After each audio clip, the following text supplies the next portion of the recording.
Hello and welcome. I'm Monica Price and you're watching Cuppa TV. On today's show we talk to a Solihull songwriter and businessman who is searching for a very special lady. Makeup artist Gilling joins me to show us how to create a fabulous hairstyle in just a few minutes. And we chat to the Apprentice star Gemma on life after the boardroom. Now, my first guest is a songwriter and businessman who for years has not written any songs, but suddenly, thinking about a woman who he knew as a student, found the need to start writing again. The woman's name is Nina, and now John is on a quest to find her, and maybe Cuppa TV can help him. Please welcome John Van Lumen. John, so wonderful for you to come. Thank you so much for coming today. No, thanks for letting me come on with you, Monica. It's just wonderful to see you. And I mean, what a story. Tell us, how did it all start? I used to write songs at university in my first year. Part of the entertainments committee and then went on to run it. And bands like Genesis we used to have in their early days, and I thought, well, if they can write songs, I can write songs. And Nina was a good friend, and she's the only one I trusted to look at the lyrics and, you know, give an objective comment, most of which was, keep writing, you know, it's not bad, but keep writing. And some of the stuff I wrote wasn't bad. But when we, at the end of the year, she left, and I went on for another 2 years, and we lost touch because we had the party from hell on the last day of term. And of course, there's no social media. And you wake up the next morning, get the train back to Liverpool, where I come from, think, no address, no Facebook, no Instagram, no WhatsApp. So we lost touch. And I really didn't write any songs after that because I thought, well, Nina's not there to look at them. And then a couple of years later, I met the love of my life, my wife, and 37 years of blissful marriage. Unfortunately, she passed away 3.5 years ago with cancer. And it was about a year after that, I was in a bar in London late at night, and from nowhere, I started thinking about university, remembered Nina, and remembered songwriting. And the lyrics literally came into my mind then. Hey Nina, I wanna, as it goes, the song. Yes. And I literally scribbled the bones of the song out late at night. I have to say, a few large Jack Daniels might have helped. As sometimes it does, yes. But I mean, now you've written the song. What are you actually doing? You're actively trying to trace Nina down. Is that right? There's two things. One, it released the sort of writer's block I had, and I've since written about 30, 40 other songs. Two of which are being recorded by professional artists. They'll be released later in the year. And really, the search for Nina is about wanting to thank her for releasing the writer's block. Yes, and how many years did you have the writer's block for, John, did you say? Well, it must have been 39, 40. Gosh, and that's it. So what is it like now you've started to write again with this sudden outpouring of creativity? It's strange. You can write nothing for 2 months and then suddenly you write 2 or 3 songs in a week, and it's inspiration that seems to come from nowhere. It's about people, it's about feelings, some of them about the loss I've had, others are quite happy songs. It just depends on the mood and when it happens. And when you're writing, how do you write? Do you go to a quiet corner to write your song, or does it matter? Does it suddenly just come to you in the middle of the day or the middle of the night? You're going to laugh at this. I actually wrote one song in the middle of the Munich Beer Festival. There was absolute chaos going round, and this idea came into my head, and I've still got the original manuscripts, well, not manuscripts, but bits of till roll, bits of menu, scribbled it all out. Business class lounges are another good place to write. Something to do with the complimentary bar. Yes. It makes your flow. And sometimes, you know, I'm just in my study, just messing about on the computer and some thoughts. I always write by pen and ink rather than onto the computer, then I put it onto the iPad. So have you had any success in finding Nina at the moment? You've had social media has been going mad with it. There's lots of people come forward, but they just don't fit the profile anywhere near it. I think they just want to, you know, see if there's an outside chance they'll get in on the act. Yes. But I know exactly who Nina is, and she will definitely, because I'm 6'7", I was then, and the voice as well. Yes, yes, very distinctive voice you have. So. She'll remember. And when you find her, what would you say to her? You owe me a bottle of wine. Which was the last thing I said to her before I walked home in a different direction. But really, it's just to find her to say thank you. Is that really we were what good you'd like? friends, no more than that. We used to go out dancing together. She was one of the few women that could dance with me because, as my late wife once sweetly told me, John, darling, you have all the natural rhythm of a falling house brick. So, in fact, when we did the video, the director wanted me to dance with Helen, who's the dancer in the video, and Helen's a very hot dancer. So I did some really good moves, and he turned around and said, "John, I think we'll continue shooting you on the bar stool," which was a bit off, but I think he was right. So now you've released the single is available, is it? It's going to be released formally at the end of the month. I believe it's on YouTunes at the moment, but the video and the single will go out in a blaze of publicity at the end of the month. Oh, fantastic. And then if you find her, that will be just such a wonderful story. And I know we'll pick up where we left off. You know, it's that kind of relationship. You really feel you've had that kind of relationship with her? Absolutely. Even after all these years? Yeah, I mean, I hope everything's gone well for her. I hope she's had as happy a life as I've had. And yeah, it'll be great fun. Oh, it's lovely, John. It's amazing. What an amazing story. Well, hopefully Cuppa TV might be able to find your lovely Nina. So I hope we do. So any viewers that are listening, if you recognise this man or you reckon your name is Nina, then, you know, get in contact, because that would be wonderful, wouldn't it? What a wonderful story. Well, if anyone can, Monica can. Absolutely. Well, John, it's been a pleasure. Thank you so much for coming on the show today. Please keep in touch and let us know if you find her. Oh, absolutely. I will let you. You'll be first to know, Monica. Excellent. Thank you very much. Thank you. Bye.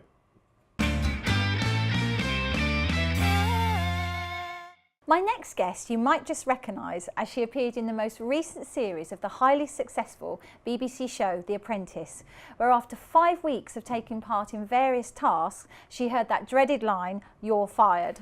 However, this hasn't stopped this young, talented entertainment entrepreneur from starting her very own business. Let's find out more as we welcome Gemma Bird. Gemma, thank you for coming. Welcome to the show. Hello, thanks for having me. Wonderful to have you here. Oh, bless you. It's just amazing that your experience with The Apprentice. So I think we better start talking about that first. Yeah. So tell us, how did that all begin? How did that journey begin? Oh, well, I had this idea to start my own performing arts company, and I thought, what a more exciting experience and a better platform than The Apprentice, really. So I thought, go for it.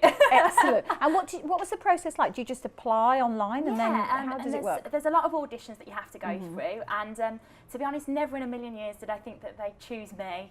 And when I got that call to say that I got it, I was absolutely terrified and didn't think that I wanted to go. I was like, I don't actually want to do this.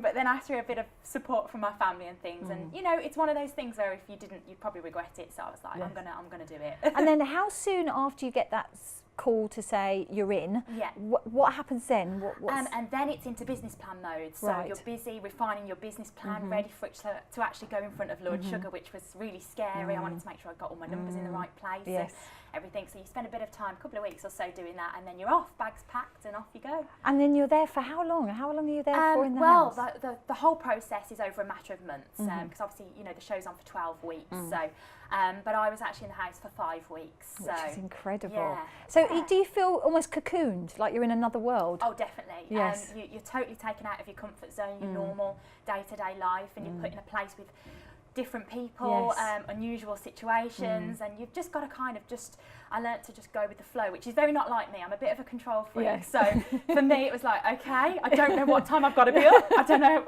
how long I've got to do my hair. But it is because you're in a house with strangers, aren't you, Yeah. in effect? It's Yeah, like popping into a absolutely. house with strangers, which you wouldn't do under No, normal circumstances. no, But you did amazingly well, amazingly well. And what was your favourite task? I have to ask you that question. Well, actually, I think it was, funnily enough, probably the one that I got fired. The coach task, the coach tour task. Yes. Probably because it was just so ridiculous. And I remember it. the boys were just out of control, Yeah. and I have to say it was probably just the most eccentric out of the ones that I experienced. And how was it working with Alan, with Sir Alan? How was Well, do you know, I only really saw him the same as what you guys see him watching the programme, and I guess that's so he can keep the intensity up, and he does a very, very good job of that. So he comes in, he gives the briefing, or he comes into the boardroom, and then off he goes. And So you don't really see much of him No, then? but you're shaking in your boots, you're so scared. So I think that's why they do it. Yeah, maybe to that's kind of- part of it, to kind of Yeah, keep him I think separate so, so. you see him Very only in a much very, so. very small amount of time. if you were to sort of have a bit of a gathering and Yes. a chat, it would let his guard down a Yes. little bit, and you might not be so afraid. Absolutely. but then that came across, I have to say, Yeah, watching the programme, that came across. And was there something you would have liked to have done differently, looking back on it now? I don't think I could have. I think you learn a little bit about yourself actually in going in, your natural sort of reactions, your natural instincts, and mine was very focused on dignity, working hard but not shouting about it. And that's just the way I am, and I don't think I could have done anything any differently. No. That's just me. And being a woman in business, how do you find that? Yeah, do you know, my experience is kind of, I guess, just the same as a guy. I've never really sort of experienced any unusual scenarios being a woman in business. I think my very first job that I got straight from sixth form when I was about 18 was actually in a very male-dominant environment. So whether that gave me the tools and tips of working with guys very early days, I'm not sure. But I've always been very hardworking, and my employers have recognised that, and the people around me have. And so I've... Well, Gemma, we're going to leave it there just for a Okay. minute. Come back and join us. We're taking a quick break now, but come back and join us after the break.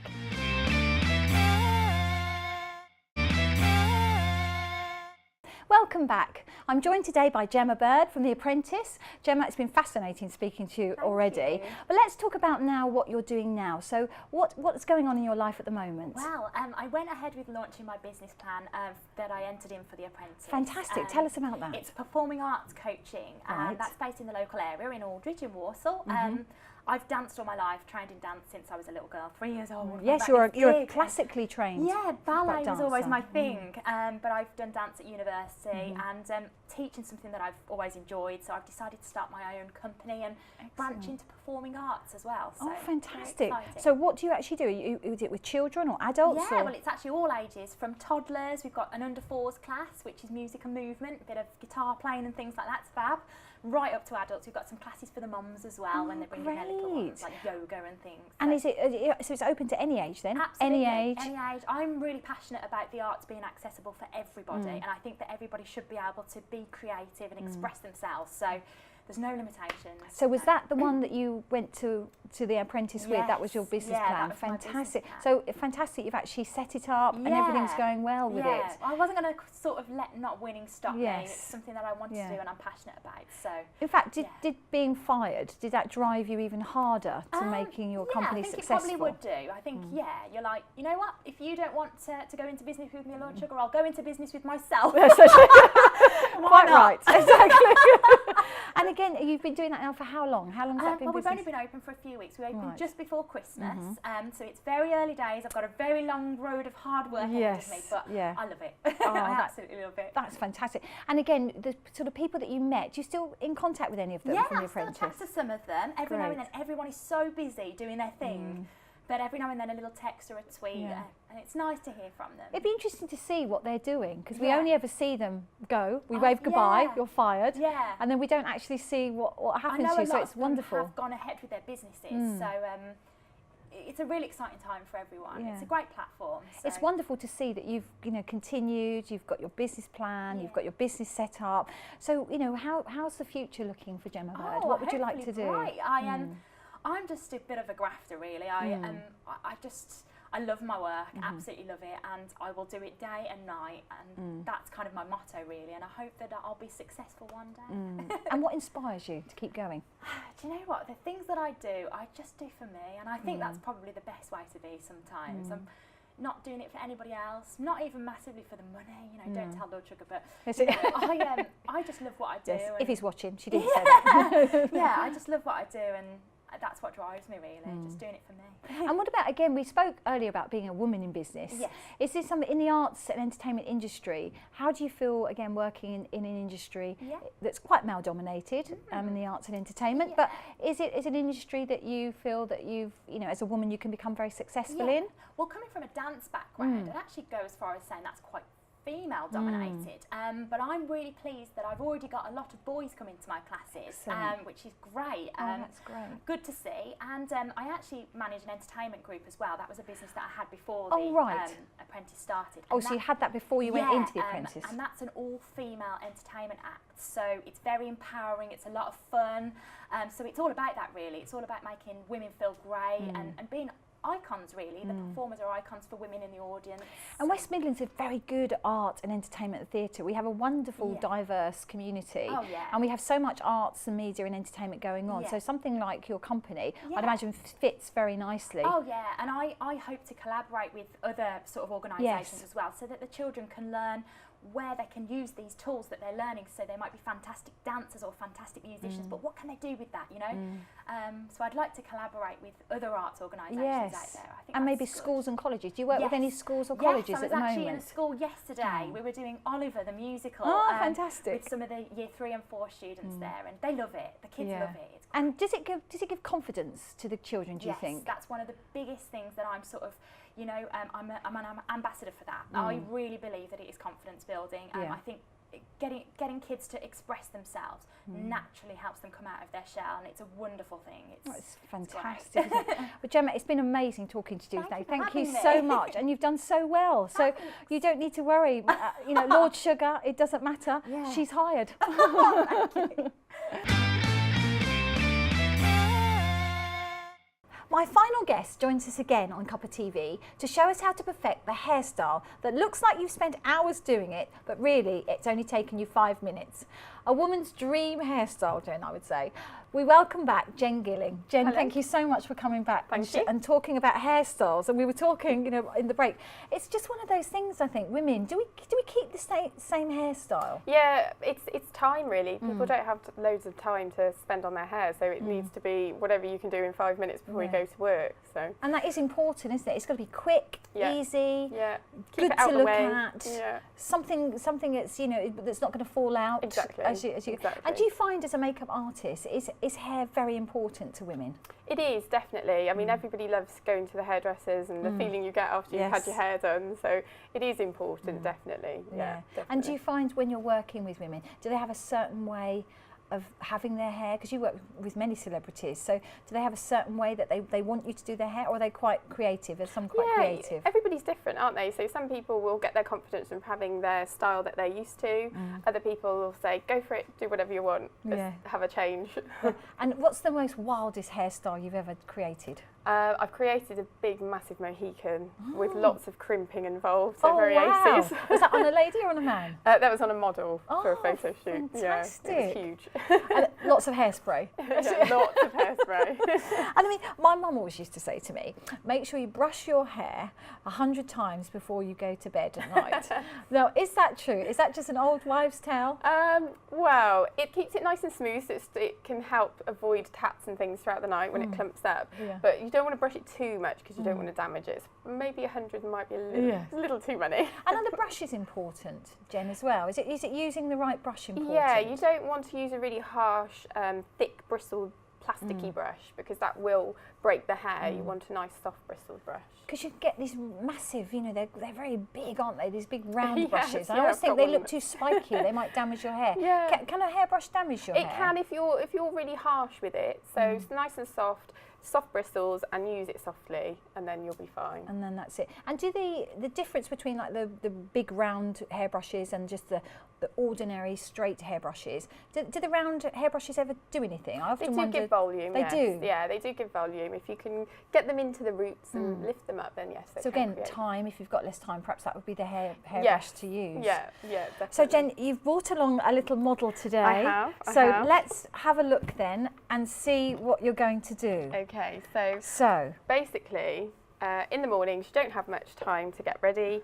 So basically, a nice, simple chignon is a good way to go. okay. So what have you done? So here? Just basically, clipped? I have just scooped all the hair back because you don't always have time to do lots with it in the morning. So I've just scooped it all back and pinned it up. Okay. And then we just want to take the bottom up. So show that just to the camera, Jen. Can I just show that to no problem. so that they can just see? Because even that, it's you just see, scooped so you back literally just scoop and it pinned. up. Yeah, Okay, scooped fine. it all back and pinned it. And then we're just going to create a little chignon at the back. So I've popped a little elastic at the bottom. Okay. And then we're just going to roll it all up and pin it in place.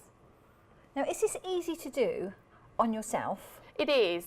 This is one of the easiest styles because you're literally popping a ponytail in and then rolling it up and pinning it. And you just want to pin both ends of the roll so that the hair can't escape you. Yes. So I've pinned both ends of the roll and now I'm just going to pin in. And can this be done on any length hair, Jen?